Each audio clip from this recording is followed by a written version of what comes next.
Hello guys! For today's video ay bibigyan ko kayo ng tips kung ano ang dapat nating ihanda kapag tayo ay may planong pumasok sa online teaching. Most especially ngayon na marami na talagang company na naghahanap ng mga online teacher. So ito ay base lamang sa karanasan ko nung ako ay nag-apply din ng online teaching. So ano ba dapat ang mga ihanda natin aside sa sarili natin? Kasi nga, kung plano nating pumasok sa mundo ng online teaching, dapat handa ang sarili natin sa Inglesan. At of course, aside sa paghahanda sa sarili, may tatlong bagay na dapat ka ring ihanda para tuloy-tuloy ang ligaya. Okay, ano ang unang kagamitan? Una, dapat may laptop ka. May mga specifications kasi ang mga company when it comes to specs, when it comes to laptop. So, yung specs nila, dapat na-meet din ng laptop mo.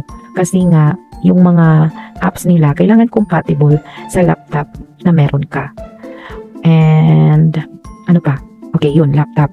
Pangalawa is dapat ihanda mo rin ang internet mo. Dapat hindi siya slow connection. Dapat stable yung connection ng internet mo. Kasi nga, may ibang company na before sila nag-i-interview or ina-undergo kanila ng interview or onboarding or whatsoever is nag-online screening sila through AI. So, dapat hindi talaga nagkakaroon ng internet interruptions para tuloy-tuloy ang ligaya.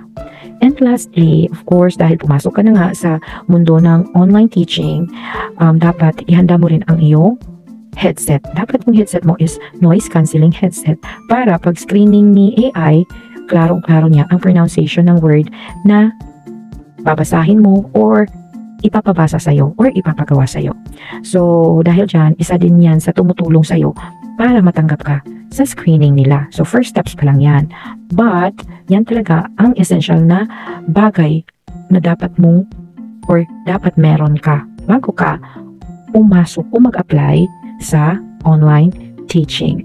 So, if you think na meron ka na nito, kumbaga, apat na lahat, sarili mo, ihanda mo, laptop mo, internet mo, at headset mo, kung sa tingin mo, meron ka na nito, o ano pang hinihintay mo, mag-apply ka na.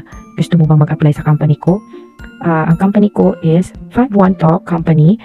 Friendly siya sa mga walang experience at as long as you are capable of speaking the English language, you have a good pronunciation, you can communicate, and you are a graduate of 4 years course, then huwag ka nang magdalawang isip, mag-apply ka na at ibibigay ko sa iyo ang aking link dahil may incentives yan. Kaya kung gusto mong tulungan din akong makakuha ng incentives, use my link below.